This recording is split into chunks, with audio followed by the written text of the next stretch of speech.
right, my lovely lot. Emily Bennett here, and today we're diving into something a bit cheeky, a little bold, and, if I'm being honest, a real eye-opener. So, picture this. The other day, I was chatting with a group of girlfriends over drinks, and we got onto the topic of favoritism, particularly how some women, whether consciously or not, use favors or reciprocity to gain a bit of an edge. You know, those subtle, smart moves we make to tip the scales in our favor in the workplace or even in social circles. And let's be honest, we've all seen it. Whether it's being the go-to person for helping out a colleague, doing a favor for the boss, or knowing when to play the friendly card at just the right time, it's all part of navigating the world. And when done right, it can be a total game changer. But here's the thing. It's not about manipulation or being underhanded. It's about understanding how reciprocity works and using it to build connections, gain trust, and yes, sometimes secure a bit of privilege. So, let's unpack how this works, with some fun, bold examples to keep it spicy. 1. The power of favors, building trust and privilege in the workplace. First off, let's talk about favors, because if there's one thing we know, it's that giving a little can often lead to getting a lot.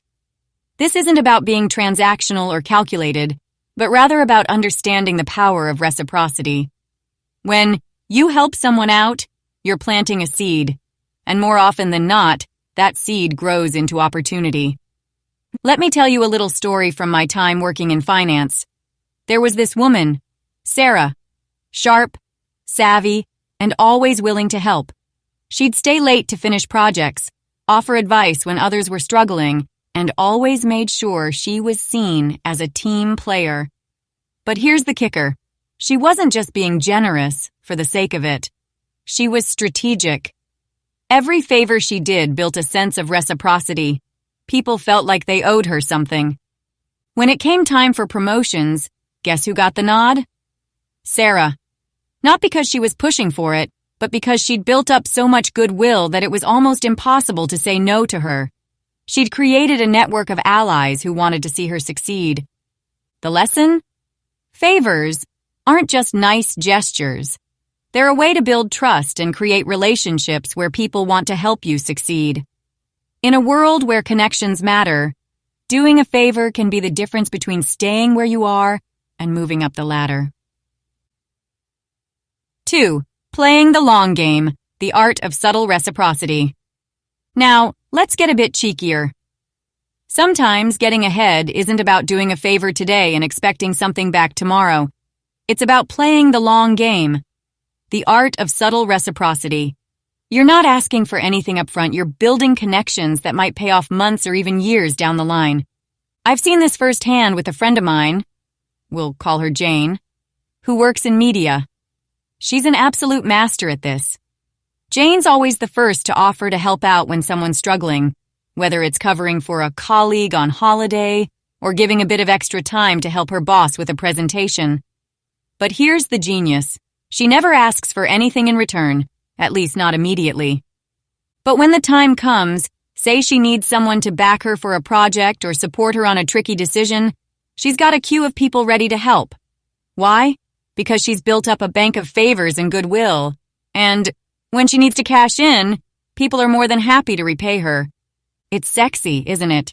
The idea that you can quietly, subtly stack up favors and then, when the moment's right, use them to your advantage. It's all about playing the long game and understanding that the relationships you build today can lead to privilege tomorrow. 3. The social currency of charm, how reciprocity isn't just about favors. All right. Now let's get into something a bit more fun. Charm. We're not just talking about favors and helping hands here. Sometimes it's about using your charisma as a form of social currency. And before you roll your eyes, this isn't about being flirty or manipulative. It's about recognizing that people are drawn to those who make them feel good. Think about it. How often have you seen someone get ahead, not just because they're the smartest person in the room, but because they're the most likable? That's no accident. Charm is a powerful tool in building relationships that lead to privilege, especially when combined with favors. I've got a friend, let's call her Sophie, who's absolutely brilliant at this. She's always positive, upbeat, and has this natural ability to make people feel good about themselves. She's not overly pushy, but she knows exactly when to turn on the charm, whether it's complimenting a colleague's work or making her boss feel like they're a genius. It's not about being fake. It's about using emotional intelligence to build connections. And you know what? People gravitate toward her. She gets opportunities that others don't, not because she's doing anyone a favor, but because people naturally want to help her. It's a classic case of reciprocity. People help those who make them feel valued and appreciated. Charm, my friends, is a social currency that buys you privilege without you even having to ask for it. 4. Knowing when to cash in. Timing is everything. Here's the thing about reciprocity. It's all well and good to do favors and be charming, but there comes a point when you need to cash in. Timing, my darlings, is everything. You can't just keep giving without ever asking for something in return, and you certainly don't want to wait too long and let your favors go stale. I remember a time when I was working on a particularly tricky deal in finance. I'd spent months building up goodwill with a senior exec, helping him out on projects, covering for him when he was swamped, even stepping in during meetings when he was under pressure. Then, when I needed a favor, specifically backing for a new initiative I wanted to lead, I knew it was time to cash in. I didn't ask outright, though. I framed it in a way that reminded him of how well we'd worked together, how I'd supported him, and how we were aligned on certain goals. Sure enough, he gave me his full backing, and the project took off. It was all about timing and asking when the moment was right. The lesson here? Don't be afraid to cash in on the favors you've built up. Reciprocity works because it's a two-way street. You've given, now it's time to get. 5. Bold and sexy. Examples: knowing when to be assertive. Now, we can't have a conversation about favors and privilege without getting into the bold and sexy side of things, can we? Sometimes, making the most of your connections and the favors you've built up requires you to be assertive, to step into your power and ask for what you deserve.